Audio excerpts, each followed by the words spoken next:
வணக்கம் நேர்களே. இன்று அக்டோபர் 30 நியூஸ் 7 தமிழ் ஓராண்டு நிறைவு பெற்று 2ஆம் ஆண்டில் வெற்றிகரமாக அடியெடுத்து வைத்திருக்கிறது. இந்த நன்னாளில் நம்முடன் சிறப்பு விருந்தினராக நடிகரும் மற்றும் தென்னிந்திய நடிகர் சங்க தலைவருமான திரு நாசர் அவர்கள் நம்மோடு இணைந்திருக்கிறார். அவரிடம் தென்னிந்திய நடிகர் சங்க தேர்தல் பற்றியும் அவரை பற்றியும் நிறைய விஷயங்கள் பேச போகிறோம். அவரிடம் பேசுவோம். வணக்கம் சார். இப்போ பரபரப்பாக தென்னிந்திய நடிகர் சங்கம் தேர்தல் முடிஞ்சிருக்கு. அது மட்டும் இல்லாமல் நினச்ச மாதிரியே அந்த பாண்டவர் அணி வெற்றி பெற்று அந்த முழு பொறுப்பையும் இப்போ ஏற்றுட்டு சுமூகமாக இப்போ போயிட்டுருக்கு. இந்த நிலையில் எல்லாருக்குமே இருக்க முதல் கேள்வி என்னவா இருக்கும்னா, எங்கே இந்த பிரச்சனை எப்போ துவங்குச்சு, எங்கே இந்த பிரிவினை எப்போ துவங்க ஆரம்பிச்சு? பிரிவினை அப்படித்தனெல்லாம் கிடையாது. இப்போ அதெல்லாம் பழங்கதைகள். இப்போது பாண்டவர் அணி என்பதும் கிடையாது. ஏன்னா தேர்தல் முடிஞ்சு நாங்கள் பொறுப்பேற்றுக்கிட்ட பிறகு திரும்ப பாண்டவர் அணின்ற பேரில் நாங்கள் இயங்க விரும்பலை. இப்போது எங்களுடைய முழு பொறுப்பு எங்களுக்கு ஓட்டளித்தவர்கள், எங்களுக்கு எதிராக ஓட்டளித்தவர்கள் என்பதெல்லாம் அல்ல. நம்ம எதுக்காக இந்த நிர்வாகத்தை மாற்றணும்னு நினச்சோமோ அதுதான் எங்களுக்கு முக்கியம். இப்போ மாறியாச்சு. இப்போது நாங்கள் எல்லா உறுப்பினர்களையும் ஒரே கண்ணோட்டத்தோடு பார்க்குறது தான் எங்களுடைய கடமையாக இருக்குது. ஸோ அந்த பிரிவினை என்ற வார்த்தையை தவறு. சங்கத்தினுடைய நலன் என்ற ஒரே காரணத்திற்காக இருவேறு அணுகுமுறைகள் கொண்டு இரு குழுக்களாக பிரிந்து தேர்தலுக்கு போட்டியிடுகிறது. அதில் ஒரு குழுவான நாங்கள் தேர்ந்தெடுக்கப்பட்டிருக்கிறோம். ஆக அது பிரிவினை என்று சொல்ல முடியாது. இனி எங்களுடைய இரு சக்திகளும் முன்னிணைந்து சங்கத்தினுடைய மேம்பாட்டிற்காக பாடுபடுவதுதான் இப்பொழுது எங்கள் கண்ணுக்கு தெரிகிறது. இத்தனை ஆண்டுகள் நடிகர் சங்கம் தேர்தல் நடைபெற்றிருக்கு. இத்தனை ஆண்டுகள் இல்லாத ஒரு விஷயம் இந்த ஆண்டு இந்த ஒரு டிரான்சிஷன் நடந்தே ஆகணும் அப்படின்னு முன்னெடுத்ததுக்கான காரணம் என்ன சார்? அதுதான், ஒரு மாற்றம் தான் வேண்டும் என்பது தான். ஒரு நீண்ட நெடு நாட்களாக ஒரு நிர்வாகம் இருக்கிறது. அதில் ஒரு மாற்றம் வேண்டும் என்கின்ற ஒரு முனைப்பு தான் எல்லா அங்கத்தினர்களுக்கும் இருந்தது. அதுதான் முழு முதற் காரணம். மற்றதெல்லாம் அந்த ஒரு நோக்கிற்காக மற்றதெல்லாம் வைக்கப்பட்ட மற்ற ஒரு கிளைகள் தான் என்று சொல்ல வேண்டும். மாற்றம் தான் எங்களுக்கு ஒரு முதன்மையான குறிக்கோளாக இருந்தது. அந்த பாண்டவர் அணி பக்கத்துலேருந்து பார்க்கும்போது அந்த அளவுக்கு ஒரு கோபமோ எதிர்ப்போ மக்களால் பார்க்க முடியறதில்ல. ஆனால் இன்னொரு பக்கம் அந்த ஒரு ஹேட்டட் ஒரு விஷயம் எல்லாராலையும் பார்க்க முடியுது. சண்டை, கோபம் எல்லாம் கூட. அதுக்கு என்ன காரணம்? ஆமாம், நான் ஒன்று சொல்கிறேன். அதெல்லாம் பழங்கதைகளை திரும்பி நம்ம அதை பேச வரல. இப்பொழுது என் கண் முன்னால், எங்களுடைய நிர்வாகத்தின் கண் முன்னால் செய்ய வேண்டிய கடமைகள் பல இருக்கிறது. நாங்கள் ஏன் அவங்க அப்படி பேசுனாங்க, எதுக்காக அப்படி பேசுனாங்கன்னா, இப்போது அந்த காலகட்டம் போயாச்சு. இப்போது நிர்வாகத்தில் உட்காந்தாச்சு. இப்போது எதுக்காக அவர்கள் ஏச்சுக்களையோ இல்லை நாங்கள் பேசுனதோ எல்லாத்தையும் எதுக்காக வந்தோம்? இந்த நிர்வாகத்தை சீர்பட நடத்தணுன்றதுக்காக தான். இப்போது எங்களுடைய முழு பார்வை இனிமேல் சங்கத்தை எப்படி முன்னெடுத்து செல்லலான்றதுல தான் இருக்குது. அவங்க ஏன் பேசுனாங்க, நாங்கள் ஏன் பதில் சொல்ல, அதெல்லாம் அதை இந்த பேட்டிக்காக இல்லை, உண்மையாகவே நாங்கள் அந்த இதை எடுத்து தூக்கி வச்சிட்டோம்.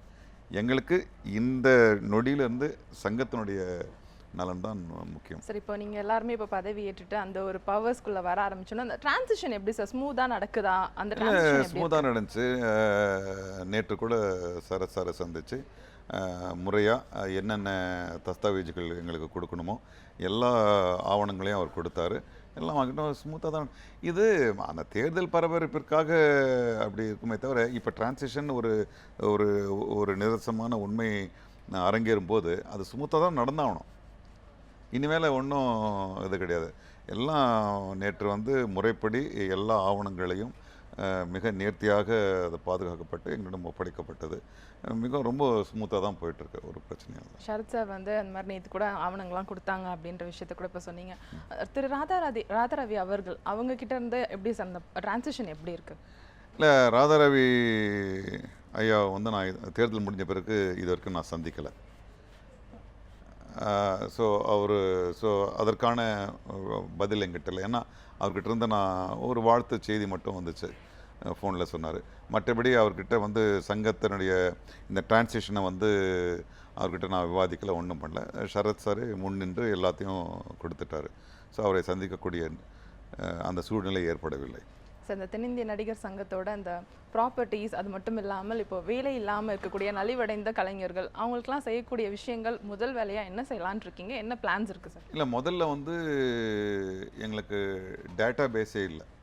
எத்தனை அங்கத்தினர்கள் இருக்கிறார்கள், அவர்கள் எந்தெந்த கலைப்பிரிவை சார்ந்தவர்கள், அவருடைய வயது என்ன, அந்த அவர்களை சார்ந்திருக்கிறவர்கள் நேரடியாக சார்ந்திருக்கிறவர்கள் எத்தனை பேர், இல்லை மறைமுகமாக சார்ந்திருக்கிறவர்கள் எத்தனை பேர், அவருடைய வருமானம் என்ன, எந்த ஒரு டேட்டா பேஸுமே இல்லை. ஸோ நாங்கள் வந்து உதவிகள், நலத்திட்டங்கள், இல்லை வந்து அரசாங்க திட்டங்கள்லாம் நாங்கள் கொண்டு வரணுன்னா அதுக்கு முழு முதலாக நாங்கள் பண்ண வேண்டியது அந்த டேட்டா பேஸ், அந்த உறுப்பினர்களை பற்றிய மொத்த விவரங்கள். இப்போது அதுதான் இங்கே இப்போ முழு மூச்சாக நாங்கள் பண்ணலான் இருக்கோம். ஏன்னா அதுதான் உடனடி தேவையாக இருக்குது. சும்மா ஃபண்டை மட்டும் கலெக்ட் பண்ணிவிட்டு வச்சுட்டு அப்படியே டிஸ்ட்ரிபியூட் பண்ணுறது அல்ல. சிலருக்கு பொருளாதார வசதி சீர்பட்டிருக்கலாம், அவங்களுக்கு மருத்துவ வசதி தேவைப்படலாம், சிலருக்கு வந்து ரொம்ப சுகாதாரமாக இருக்கலாம், ரொம்ப ஆரோக்கியமாக இருக்கலாம், ஆனால் அவங்களுக்கு வந்து கல்வி தேவைப்படலாம். இந்த டேட்டா பேஸே இல்லை. இப்போ வழக்கமாக என்ன நடந்துருச்சு, அவங்களா வந்து முன் வந்து எங்களுக்கு இந்த உதவி வேணும்னு எழுதி கொடுப்பாங்க, அதுக்கப்புறம் பண்ணுவாங்க. இப்போது நாங்கள் அவங்க கேட்கவே போகிறது கிடையாது. அவர்களுடைய விவரங்களை எல்லாம் வச்சுக்கிட்டு இவங்களுக்கெல்லாம் இது தேவைப்படுது, இவங்களுடைய வருமானம் இவ்வளவாக இருக்குது, பட் இவங்களுடைய தேவை இவ்வளவாக இருக்குது, இத்தனை குழந்தைகள் இருக்காங்க, இந்த குழந்தை 10வது படிச்சிருக்கு, இது வந்து கல்லூரிக்கு போகிறதுக்கு தயாராக இருக்குது, எந்த கல்லூரிகிட்ட நம்ம பேசலாம், இதுதான் எங்களுக்கு தேவைப்படுது. ஆக எங்களுக்கு அடிப்படையில் இந்த டேட்டா பேஸுன்றது வந்து ரொம்ப ரொம்ப ரொம்ப முக்கியமாக இருக்குது. இந்த ஒரு 45 நாட்கள் அதை நோக்கி தான் போவோம். மற்றபடி அது மாதம் நடக்கக்கூடிய அந்த உதவித்தொகைகள் அதெல்லாம் போயிட்டு தான் இருக்கும். எங்களுடைய முதல் கடமை அந்த டேட்டா பேஸை தயார் செய்வது. சார், இந்த டேட்டா பேஸை நீங்கள் சொல்லும்போது இத்தனை ஆண்டுகள் நடிகர் சங்கத்தில் இல்லவே இல்லையா, இல்லை இப்போ உங்ககிட்ட ஒப்படைக்காமல் இருக்காங்களா? அம்மா இத்தனை நாள் அவங்க பண்ணலையா இல்லையா, அது அல்ல எங்களுடைய இப்பொழுது குற்றச்சாட்டுகளை வைப்பதல்ல எங்களுடைய நோக்கம். நாங்கள் எங்களுடைய பணிகளை சீராக செய்வதற்கு இந்த டேட்டா பேஸ் தேவைப்படுகிறது, அவ்வளவுதான். அது நாங்கள் இப்படி தயார் பண்ணும்போது அவங்க அது இல்லைன்னு தானே அர்த்தமாகும். அதை ஒரு குற்றச்சாட்டாலும் நான் வைக்க விரும்பல. ஸோ இந்த நாடக கலைஞர்களுக்கு நீங்கள் வந்து வாய்ப்புகள் கொடுக்கப்படும் அப்படிங்கிற ஒரு முக்கியமான விஷயத்தையும் நீங்கள் முன் வைத்திருந்தீங்க. இப்போ அந்த விஷயத்தை எப்படி நீங்கள் முன்னெடுக்க போகிறீங்க சார்? இல்லை, நாடக நடிகர்கள் எல்லாருமே சினிமாவுக்கு பெயர்ந்து வரணுன்றது அவசியம் இல்லை.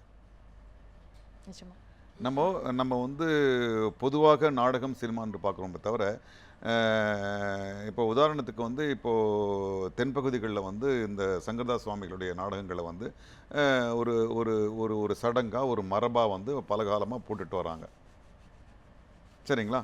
6 மாதம் அவங்களுக்கு அந்த வந்து திருவிழாக்களுக்கான சீசன் இருக்குது. அவங்க 6 மாதங்கள் அங்கே வந்து ட்ராமா பண்ணிக்கிட்டே வராங்க.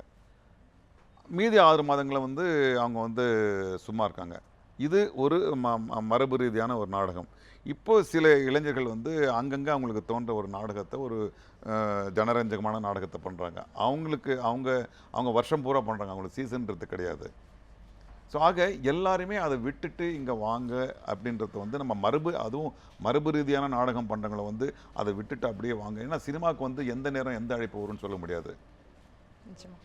ஆக அந்த மரபு ரீதியான ஒரு நாடகத்தை இன்னும் மேம்படுத்தி அதை எப்படி இன்னும் பரவலாக மக்கள்கிட்ட கொண்டு போகலாம், இன்னும் எப்படி அதிலிருந்து பொருளாதாரத்தை மேம்படுத்தலாம்.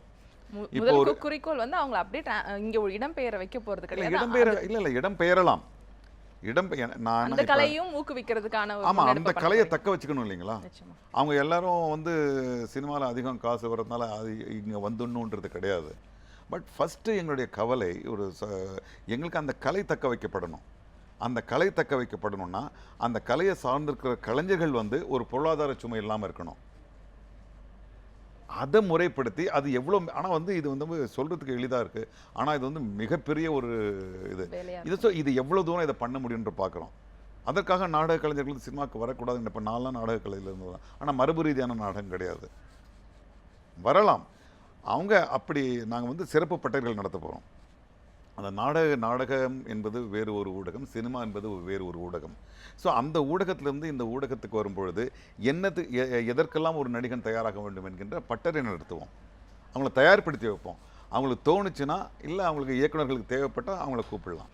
சார், இப்போ வந்து சொன்னீங்க அந்த பட்டறைகள்லாம் நடத்த போகிறோம், அவங்க வந்து ஆக்டர்ஸ் வந்து என்னெல்லாம் தேவை அப்படின்றது சொல்லப்படும். இதே மாதிரி ஆக்டர்ஸ் அகாடமி அப்படின்னு ஏற்படுத்துறதுக்கு ஏதாவது முயற்சி எடுக்கிறது கூட நிச்சயமாக கடந்த காலங்களில் வந்து பல முறை இது பேசப்பட்டது. நடிகர் சங்கத்திற்குள் ஒரு நடிகளை தயார் செய்யக்கூடிய ஒரு தளம் இருக்க வேண்டும் என்பது. நிச்சயமாக அது வரும். அது முக்கியமான ஒரு கடமைகள் அது ஒன்றா இருக்குது. இப்போ ஏற்கனவே நான் ஒரு தனியார் நிறுவனத்தில் வந்து ஒரு அகாடமியாக இருக்கேன். அகாடமி ஃபில்ம் அகாடமிக்கான ஒரு தலைவராக இருக்கேன் நான். இந்த இடத்துல வேணும். அது ஒரு முறையான அகாடமியாக இருக்கலாம், இல்லை வந்து சிறு சிறு பட்டறைகள் நடத்துகிற ஒரு இடமா இருக்கலாம். முதற்கான அந்த இடத்த அந்த அந்த கட்டிடத்தில் தக்க வச்சுக்கிறதுக்கு தான் இப்போது முழுகுது. ஆனால் நிச்சயமாக வருங்காலத்தில் வந்து நடிகர்களை தயாரிக்க நடிகர்களை உருவாக்கக்கூடிய ஒரு அகாடமி அந்த வளாகத்துக்குள் இருக்கும். நியூஸ் 7 தமிழ் தொலைக்காட்சி நிகழ்ச்சிகளை யூடியூபில் காண சப்ஸ்கிரைப் செய்யுங்கள்.